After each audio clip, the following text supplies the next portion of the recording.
അസ്സലാമു അലൈക്കും. എൻ്റെ പേര് ഉമ്മർ, ഞാൻ വല്ലപ്പുഴ.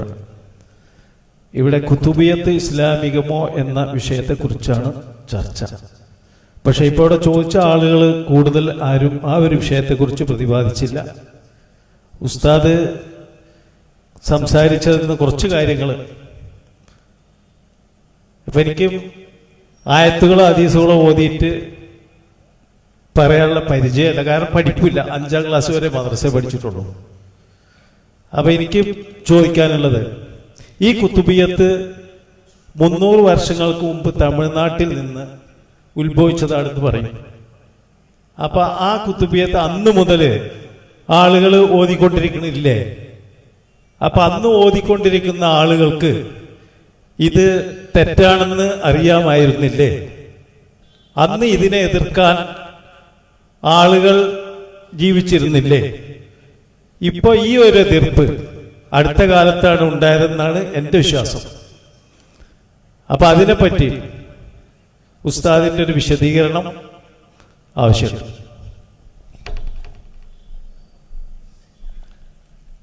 കുത്തുബിയത്ത് ഉണ്ടായത് തമിഴ്നാട്ടിലെ കായൽപട്ടണത്തിൽ നിന്നാണ്. സദഖത്തുല്ലാഹിൽ കായിലി എന്ന് പറയുന്ന ഒരു ഉസ്താദാണ് അതിന്റെ രചയിതാവ്. അദ്ദേഹം ജനിച്ചത് ഹിജറ 1040-ലാണ്, മരിച്ചത് 1112-ലാണ്. അഥവാ അദ്ദേഹം മരിച്ചിട്ട് 328 കൊല്ലങ്ങൾ കഴിഞ്ഞു. അദ്ദേഹമാണ് അത് ഉണ്ടാക്കിയത്. അപ്പൊ സ്വാഭാവികമായും താങ്കളെപ്പോൾ ആളുകൾ ന്യായമായ ചോദ്യം, 300 കൊല്ലമായി പ്രചരിപ്പിക്കപ്പെടുമ്പോൾ അന്നേ എതിർക്കപ്പെടേണ്ടതല്ലേ? അന്ന് മുതൽ ഇത്ര വ്യാപകമായി അതൊക്കെ എല്ലാ നാട്ടിലും പ്രചരിപ്പിക്കപ്പെട്ടു എന്ന് പറയാനും നമുക്ക് പ്രത്യേകിച്ച് രേഖയൊന്നും ഇല്ല. ഇപ്പോഴാണ് അത് വ്യാപകമായി സംഘടനാ സംവിധാനം ഉപയോഗപ്പെടുത്തിക്കൊണ്ടും അല്ലാതെയും ഒക്കെ നമ്മുടെ നാടുകളിൽ വാശിയോടുകൂടി തന്നെ അതിങ്ങനെ പ്രചരിപ്പിച്ച്. പണ്ടൊക്കെ നമ്മുടെ നാട്ടിൽ റബീഉൽ ആഖിർ മാസം വന്നാൽ ഇങ്ങനെ വ്യാപകമായി ഈ Jilani fest, Jilani night, Qutbiyyat night എന്നൊക്കെ പറഞ്ഞാൽ അങ്ങനത്തെ ഏർപ്പാടൊന്നും ഇല്ലല്ലോ. ഇപ്പൊ വ്യാപകമായത് വന്നപ്പോൾ വ്യാപകമായ എതിർപ്പ് വന്നു. എന്നാൽ പഴയ കാലത്തെ എതിർപ്പുകൾ ഉണ്ടായിട്ടുണ്ട്. പഴയ കാലത്ത് തന്നെ എതിർപ്പുകൾ ഉണ്ടായിട്ടുണ്ട്. പിന്നെ ഇത് ലോകാടിസ്ഥാനത്തിൽ ഉള്ള ഒന്നല്ല കുത്തുബിയത്ത്. നമ്മുടെ തമിഴ്നാട്ടിൽ നിന്നുണ്ടായി നമ്മുടെ നാട്ടിലും കൂടി പ്രചരിച്ചു എന്നല്ലാതെ ലോകാടിസ്ഥാനത്തിൽ ഇങ്ങനെ ഈ കുത്തുബിയത്ത് അങ്ങനെ ചെല്ലുന്ന രീതികളോ അങ്ങനത്തെ ഒരു ശൈലികളോ ഒന്നുമില്ല. നമ്മുടെ നാട്ടിൽ പലതും ഉണ്ടായി വന്ന കൂട്ടത്തിൽ ഇതും വന്നു. ചിലതൊക്കെ പഴയ കാലത്തെ എതിർപ്പ് കൊണ്ട് ഇല്ലാതായി. പഴയ കാലത്ത് കുത്തുബിയത്തിനേക്കാൾ ഏറെ നമ്മുടെ നാട്ടിൽ പ്രചാരമുള്ളതായിരുന്നു കുപ്പിപ്പാട്ട്, കപ്പപ്പാട്ട്, പക്ഷിപ്പാട്ട്. അതൊക്കെ ഇപ്പൊ പോയല്ലോ. എന്തുകൊണ്ട് പോയി? വെറുതെ പോയതല്ല, എതിർപ്പ് കൊണ്ട് പോയത് തന്നെയാണ്. അന്ന് ശക്തമായ എതിർപ്പുകൾ മുജാഹിദ് പ്രസ്ഥാനത്തിന്റെ ലേബലിലും അല്ലാതെയും മഹ്ല ഹദീസിന്റെ ലേബലിലും ഒക്കെയായി പല ഭാഗത്തും ഉണ്ടായിട്ടുണ്ട്. ആ എതിർപ്പ് കൊണ്ട് കുപ്പിപ്പാട്ട് ഇല്ലാതായി പോയി, കപ്പപ്പാട്ട് പോയി, പക്ഷിപ്പാട്ട് പോയി, ചിലതൊക്കെ അങ്ങനെ പോയി. ഈ കുത്തുബിയത്ത് ചില മാലപ്പാട്ടുകൾ അതൊക്കെ ചിലത് നിലനിന്നു. പക്ഷെ പ്രചാരം പഴയ കാലത്തെ അപേക്ഷിച്ച് കുറഞ്ഞു. ഇപ്പൊ വ്യാപകമായി ചില സംഘടനാ സംവിധാനങ്ങൾ ഉപയോഗിച്ചുകൊണ്ട് ചില ആളുകൾ, വിശിഷ്യ ഈ സഖാഫിമാർ, ഇവരൊക്കെ ഇങ്ങനെ ഓരോ കൊല്ലം 55 ഇറങ്ങുമ്പോൾ അവർക്കൊരു പണി വേണം. അപ്പൊ അവരൊക്കെ ഇത് വ്യാപകമായിട്ട് ഇതിങ്ങനെ കൊണ്ടെടുക്കാനും എല്ലാ മഹല്ലും സ്ഥാപിച്ചെടുക്കാനും എല്ലാ പള്ളിയിലും ചൊല്ലാനും ഒക്കെയുള്ള സംഘടനമായ ശ്രമം ആരംഭിച്ചപ്പോൾ സ്വാഭാവികമായും കുറച്ചുകൂടെ ആ നിലയ്ക്ക് തന്നെ ഇത് ശരിയല്ല എന്ന് ബോധ്യപ്പെടുത്തുന്ന സാഹചര്യം വന്നു എന്നേ ഉള്ളൂ. ഏതായിരുന്നാലും ഞാൻ ആരെ എതിർത്താലും എതിർത്തിട്ടില്ലെങ്കിലും 300 കൊല്ലത്തെ പഴക്കമേ ഇതിനുള്ളൂ. നിബിധങ്ങൾ മതം പഠിപ്പിച്ചു പോയിട്ട് 1400 കൊല്ലമായല്ലോ. കുത്തുബിയത്ത് ഉണ്ടായിട്ട് 300 കൊല്ലമേ ആയുള്ളൂ. ആർക്കും തർക്കമില്ല. 300 കൊല്ലം മുമ്പ് തമിഴ്നാട്ടിൽ നിന്ന് ഉണ്ടാക്കപ്പെട്ടതാണ് കുത്തുബിയത്ത് എന്ന് എല്ലാവരും സമ്മതിക്കുന്നു. എങ്കിൽ തന്നെ 300 കൊല്ലം മാത്രം പഴക്കമുള്ള സംഗതി എങ്ങനെ ദീനിൽ ഒരു വലിയ പുണ്യകർമ്മമായി അഹ്ലുസുന്നയുടെ ഒരു അടയാളമായി ഒക്കെ അത് മാറുക എന്നത് തന്നെ അത് ശരിയല്ല എന്നതിന് ഏറ്റവും വലിയ ഒരു തെളിവാണ്.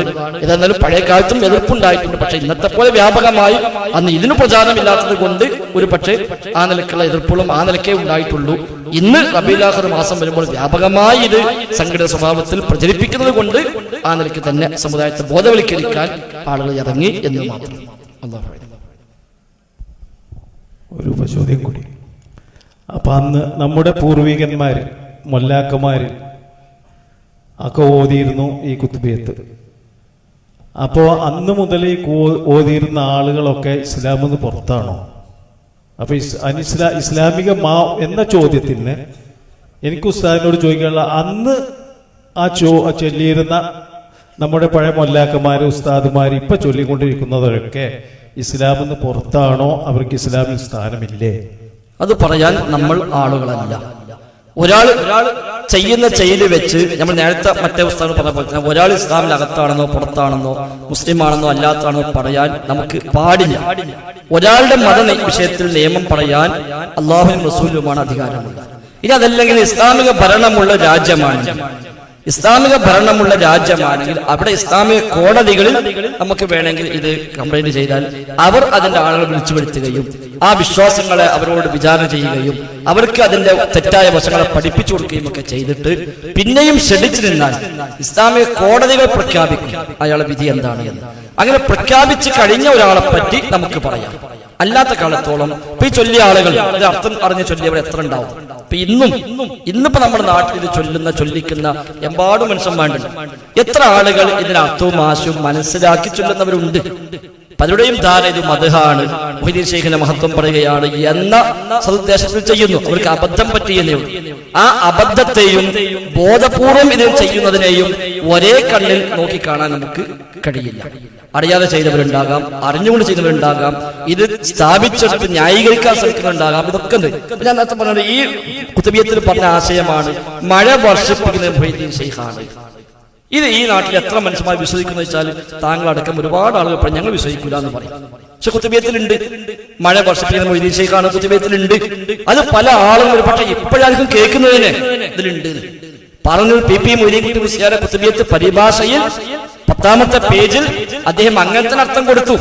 ആകാശലോകത്തും ഭൂമി ലോകത്തുമുള്ളവർക്ക് ഉപകാരപ്രദമായ അരുവിയും മഴയും വെള്ളവും ഒഴുക്കുന്ന മഹാനേ. ഇതിന്റെ 10ാമത്തെ പേജിൽ അദ്ദേഹം എഴുതി വെച്ച വാചകങ്ങളാണ്. എത്ര പേർക്ക് അത് അറിയാം? അപ്പൊ ഒരാൾ അറിയാതെ ചെയ്യുന്നതും അറിഞ്ഞിട്ട് ചെയ്യുന്നതും ഒരേപോലെയല്ല. അതുകൊണ്ട് ഇത്തരം വിഷയത്തിൽ ഖുർആൻ പറഞ്ഞ പൊതുവായ നിലപാടുണ്ട്. തിൽക ഉമ്മത്തുൻ ഖദ് ഖലത് ലഹാ മാ കസബത് വലകും മാ കസബതും വലാ തുസ്അലൂന അമ്മാ കാനൂ യഅമലൂൻ. കഴിഞ്ഞ കാല സമുദായങ്ങൾ അമ്പിയാക്കന്മാരോടൊക്കെ അന്നത്തെ ചില ആളുകൾ ചോദിച്ചിരുന്നു, നിങ്ങൾ പറഞ്ഞത് ശരിയാണെങ്കിൽ നിങ്ങൾക്ക് മുമ്പ് കഴിഞ്ഞു പോയ ആളുകളുടെ അവസ്ഥ എന്താണ് എന്ന് നബിമാരോട് സമൂഹം ചോദിച്ചിട്ടുണ്ട്. അതിന് ഖുർആൻ കൊടുത്ത മറുപടിയാണ് തിൽക ഉമ്മത്തുൻ ഖദ് ഖലത്. അത് സമുദായമാണ്, ഒരു തലമുറയാണ്. അത് ഖലത്, അത് കഴിഞ്ഞു പോയി.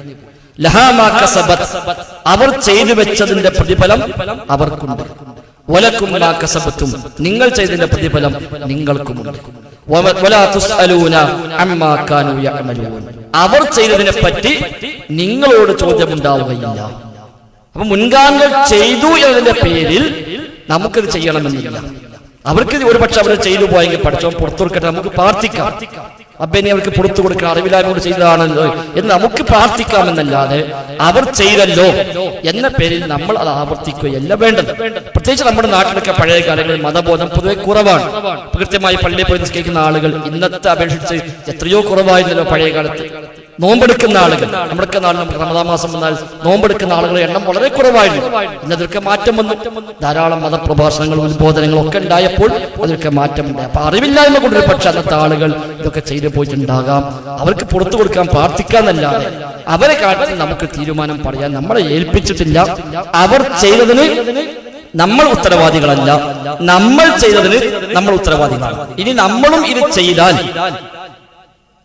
ഇത് ചെയ്താൽ അടുത്ത തലമുറ ഇതേ ചോദ്യം ആവർത്തിക്കും. നമ്മളെ പിതാക്കന്മാർ ചെയ്തല്ലോ, അപ്പൊ ഞങ്ങൾക്ക് ചെയ്തുകൂടെ? അപ്പൊ നമ്മൾ നിർത്തിയാലോ? നമ്മളെ മക്കളും പേരെ കുട്ടാക്കി ഈ ചോദ്യം ഉണ്ടാവില്ല. നമ്മളെങ്കിലും അവസാനിപ്പിച്ചാൽ ഇനി വരുന്ന നമ്മുടെ തലമുറക്ക് അവരൊക്കെ ചെയ്തല്ലോ ചോദ്യം ഉണ്ടാവില്ല. അപ്പൊ നമ്മൾ ബോധ്യപ്പെട്ട് നമ്മളത് അവസാനിപ്പിക്കുക. അടുത്ത തലമുറയെങ്കിലും നമുക്ക് അതിനെ രക്ഷപ്പെടുത്താൻ പറ്റുമെന്നാണ് സൂചിപ്പിക്കാനുള്ളത്.